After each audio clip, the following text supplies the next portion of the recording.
What up, though, Detroit? So, you already know the deal. Just giving a shout out to Petty Tupac TV. Like, comment, subscribe. You already know the deal. We have to support everybody's businesses, and you already know how it goes. We support each other. You know what I'm saying? Make Detroit win. What up, though? You already know how it goes. Smash, like, subscribe, comment. I don't care what you comment as long as you comment. You dig? I want to tell y'all the story again. It's about the brother Mabe, not the audience bigger. This is my crazy story. I think this part 4 about Mabe. Mabe is in a room with a younger guy. The younger guy probably like 20, 21. I think he came down with like a 10-piece or something like that. We called him Ypsi. I forget what his real name was, but he was from Ypsi. Mabe about 68, 70, man, probably 70 years old, walk with a cane, tall, slender, dark gentleman. We knew he'd been in prison a while because he still had the robe. You can't buy robes no more, you can't get them. Like, he had a real robe. And then he had like the Versace imprint stitched on it. And he had like Mabe on the breast part of it. And then Mabe about probably like 6'2", still can kind of move. He don't like being in the room with his bunk. It's something every day. It's always a situation, man. This is a Chippewa Lime unit. Not Lime unit, I'm in Marquette unit with Tyler and them. Tyler and them be on here. They confirm the story. So it's me and a guy named Darnell Wilson Neal. He my bunkie. I believe I'm on Mufti staff at the time. Mufti in prison is basically security, but it really means give her a law bringer, so on and so forth. Somebody to interpret the law, somebody to keep order amongst the chaos. That's what a Mufti is. But if you get basically in prison, if you get into it with the Moors, the Mufti's coming first, and then everybody else, if need be. So regardless of all that, he come up to the day room one day. He talking to Tyler, which is our first lieutenant and whatnot. Real respected brother. Tyler always turned up, always got a mug on his face, like he was just miserable every moment in prison. But he was a good dude. Done good business with him in prison. Mabe come up, man, like, I need a burner. I need one of those. We like, for what? Tyler like, what you need one for? It's like, my bunkie, man. I need one. So I'm thinking he about to come with, hey, my bunkie stole something from me. He in there disrespecting me. He in there, boys in the room.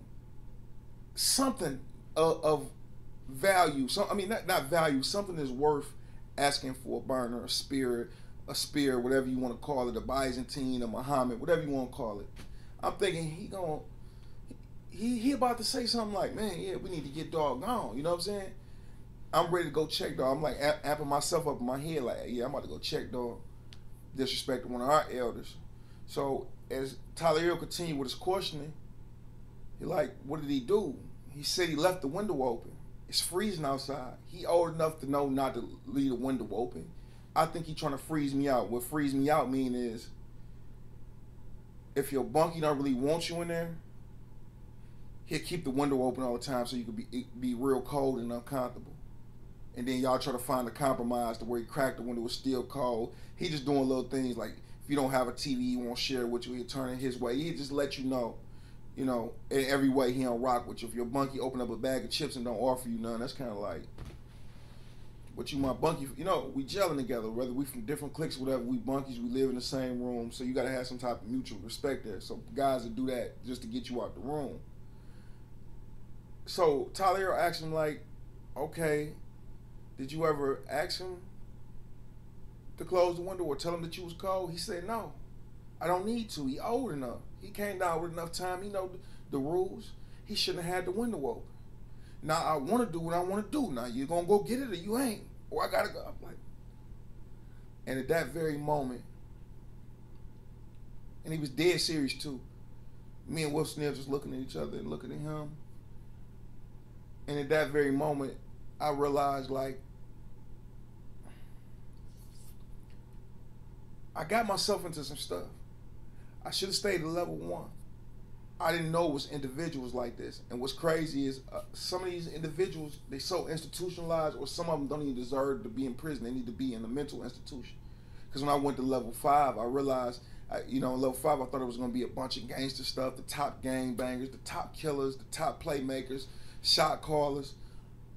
And what I realized is really more mentally unstable people, because prison got an effect on different people. It can make a certain person act one way, but he's still sane. It can make you act this way. It can make you be real violent and not conscious of what you're doing, or you become accustomed to it. You think it's okay to beef and stab and kill over some noodles. You know what I'm saying? You got guys in there rubbing feces all over each other. But as I moved up and progressed in the levels, I just realized, like, man, this is a very, very, very, very dangerous, volatile environment. Now, what if I wasn't a Moorish American and I was this bunkie, and Talia was the type of guy to say, hey, go ahead, do your thing? Because some people want to just see blood spilled. They really don't care if it's a good call or not. They say, okay, I'll go get you that. Here you go do your thing. Me and Wilson Hill had talked about it, and he had been to prison like 2 times before this time. He right now he back in prison facing a natural life sentence for killing a guy over a car or something like that, robbing him, setting him up.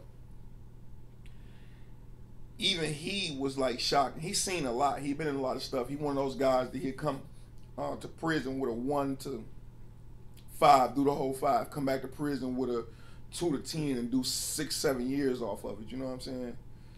And he was even like, dude, tripping. He had the window open in the wintertime. Give it, it's the wintertime, but that's no reason to go draw blood over there. You could have just simply said, hey, bro, the window open, keep cracking. Or, hey, bro, look, it's too cold in here, such and such.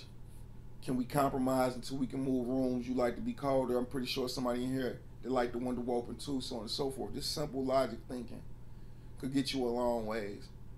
But people refuse to do it there. They refuse to do it. Stay about them situations. I'm giving you all the horror stories.